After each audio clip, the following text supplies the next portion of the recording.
All right, so I haven't seen a lot of great videos out there about installing baffles, so I figured I'd take a whack at it. I've already gotten started on a couple of these, and essentially, if you're going to be adding insulation in your attic, or in this case, in your garage loft, and you have soffit vents like I do, I'll show you one back here.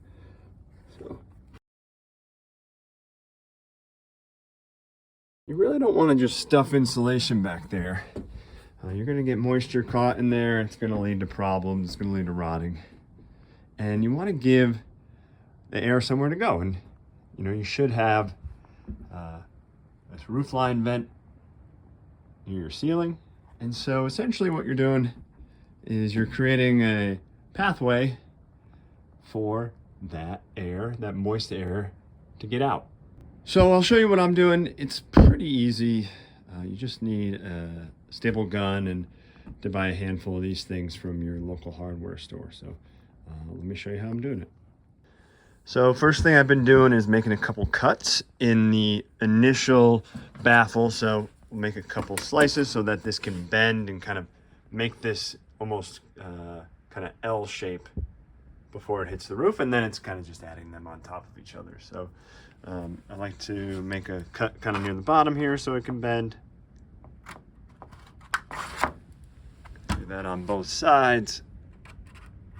Go right in line with kind of this ridge here. And then I've been going about 8 inches up, and which is, I find, is about halfway through this second one here.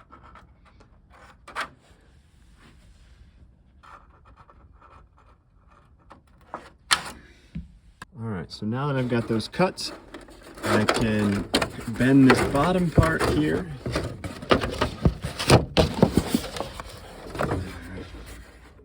It bends nicely, sits flat on this little knee wall here. This will give it a nice point of contact at the bottom so that when I stuff insulation, it doesn't accidentally cause a pinch and actually close this vent I'm creating. So I'm gonna staple it on the bottom here, and then I'll staple to the roof, and it'll be pretty straightforward from there. All right, I've got it stapled along the bottom here so it's held in place. Now you can see my other cuts kind of allow it to bend nicely along the roof line, and then once it hits that bending point, then the rest of the way up we're just going to go flat and make sure we're keeping this nice gap here for the air to flow. So yeah, the bottom one's in, and then from here it's really simple. So we're just adding a couple more pieces. You want it to overlap a little bit here so there's no gaps in the air. This moist air that's going to be coming up through this vent doesn't get out, but about a 1 or 2 inch overlap, and we'll run it all the way up to the roof line.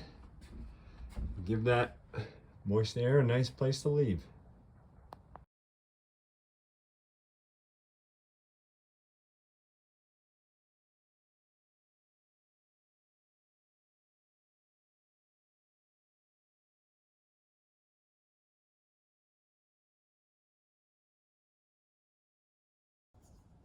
All right, I've got them all stapled in. Now we've got vents running from the soffit up to the roofline vent. The last thing you're just going to want to make sure is you've got enough clearance at the top.